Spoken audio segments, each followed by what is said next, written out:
उन्हाळ्याच्या गरम दिवसात शरीराला थंडावा देणारा, ताकद वाढवणारा आणि चवीलाही अप्रतिम असा एक हेल्दी ड्रिंक आज आपण बनवणार आहोत. तो म्हणजे थंडगार बदाम मिल्कशेक. हा मिल्कशेक इतका क्रीमी, इतका टेस्टी आणि इतका एनर्जीने भरलेला आहे की लहानांपासून मोठ्यापर्यंत सगळ्यांनाच खूप आवडतो. नमस्कार, जया इंडियन रेसिपी चॅनलमध्ये सर्वांचं खूप खूप स्वागत आहे. बदामाचा मिल्कशेक बनवणार आहे. त्यासाठी इथे मी 15 बदाम घेतलेले आहेत. आता इथे मी गरम पाण्यामध्ये हे बदाम भिजण्यासाठी ठेवलेले आहेत. आता इकडे मी काय केलेलं आहे, गॅसवरती एक पातेलं ठेवलेलं आहे. पातेल्यामध्ये बरोबर अर्धा लिटर दूध ओतलेलं आहे. आता आपल्याला फुल गॅस करून याला छान अशी उकळी येऊ द्यायची आहे. 10 ते 15 मिनिटानंतर इथे बघा, बदाम छान असे या पाण्यामध्ये भिजलेले आहेत. गरम पाण्यामध्ये भिजायला टाकले की लगेच याच्यावरची साल निघली जाते. इथे मी अशा पद्धतीने याच्यावरची साल काढून घेत आहे. सर्वच बदामाची साल मी काढून घेणार आहे आणि एका मिक्सरच्या भांड्यामध्ये हे सर्व बदाम मी टाकणार आहे. हा जो बदाम मिल्कशेक आहे ना, तो आपण हॉटेलमध्ये प्यायला गेलो तर खूप महागही असतो आणि अनहायजेनिकही असू शकतो, कारण त्याच्यामध्ये कोणतीही केमिकल पावडर त्यांनी वापरलेली असते. पण आपण घरातीलच साहित्यामध्ये अगदी हायजेनिक अशा पद्धतीने आणि कमी साहित्यात आणि स्वस्तात मस्त असा हा बदामाचा थंडगार मिल्कशेक बनवणार आहोत. रेसिपी अगदी साधी सोपी आहे. इथे मी सर्व बदाम मिक्सरच्या भांड्यामध्ये काढून घेतलेले आहेत.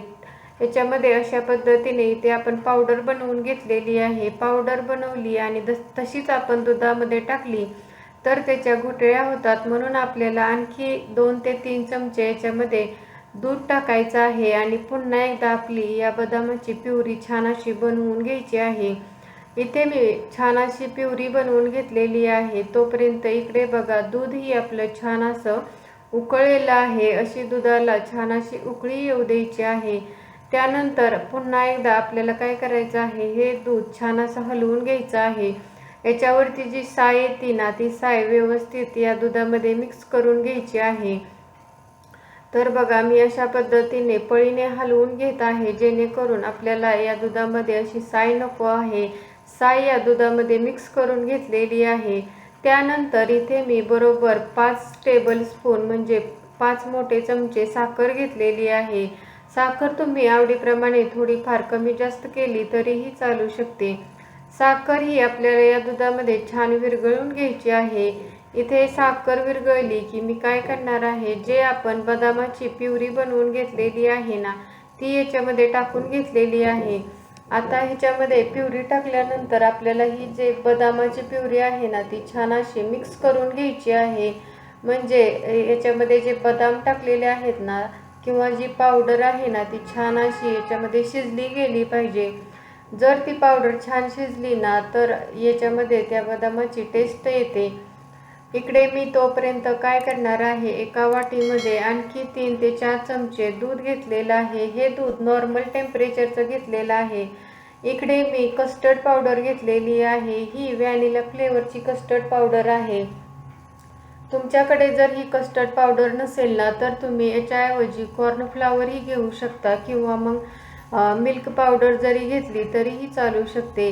व्हॅनिला फ्लेवरची कस्टर्ड पावडर या चमच्याने बरोबर 1.5 चमचे आपल्याला या नॉर्मल टेम्परेचरचं दूध आहे ना, त्याच्यामध्ये टाकून मिक्स करून घ्यायची आहे. म्हणजे ही आपली छान अशी स्लरी तयार होते आणि ही जी स्लरी आहे ना, ती आपण दुधामध्ये टाकायची आहे. असंच जर पावडर आपण मिक्स करून टाकली ना, तर दुधामध्ये गुठळ्या होत नाही. यापेक्षाही जास्त कस्टर्ड पावडर टाकायची नाही, नाहीतर आपलं जे दूध आहे ना, ते खूप जास्त घट्ट होतं. आपल्याला मिल्कशेक आहे ना, तो जास्त घट्ट नसतो. त्यामुळे एवढ्याच प्रमाणामध्ये ही कस्टर्ड पावडर याच्यामध्ये टाकायची आहे. आता बाहेर मिळणाऱ्या मिल्कशेकपेक्षा घरचा मिल्कशेक जास्त शुद्ध, जास्त पौष्टिक आणि खूपच चविष्ट लागतो. आता ही जी स्लरी आहे ना, ती आपण या उकळत्या दुधामध्ये टाकायची आहे. इथे आता बदामाची जी प्युरी टाकलेली आहे ना, तीही छान या दुधामध्ये मिक्स झालेली आहे. आता ही जी कस्टर्ड पावडरची स्लरी आहे ना, तीही आपल्याला थोडा वेळ याच्यामध्ये शिजवून घ्यायची आहे. हळूहळू हे दूध आहे ना ते थोडंसं घट्ट झालेलं दिसतं, त्याचबरोबर त्याचा कलरही हलकासा चेंज झालेला दिसतो. तर थोड्या वेळाने बघा हे जे दूध आहे ना याचा कलरही थोडासा चेंज झालेला आहे. त्याचबरोबर पहिल्यापेक्षा या दुधाला थोडासा दाटसरपणा आलेला आहे. याच्यापेक्षाही जास्त घट्ट दूध करायचं नाही. इथे आता मस्त असं आपलं हे बदाम मिल्कशेकसाठीचं हे मिश्रण छान तयार झालेलं आहे. इथे व्हिडिओमध्ये जसा कलर दिसत आहे ना त्याच्यापेक्षाही थोडासा याला बदामी कलर आलेला आहे.